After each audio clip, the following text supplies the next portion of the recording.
In today's tutorial, we'll show you how to remove the customer login account option from your Shopify store. Disabling customer accounts simplifies the checkout process and makes it easier for customers to place orders. Let's walk through it together.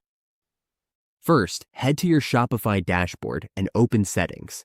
You'll find it in the lower left corner of the screen. From there, go to Customer Accounts. Once you're here, disable the Show Sign-In links. This removes the login option for your customers.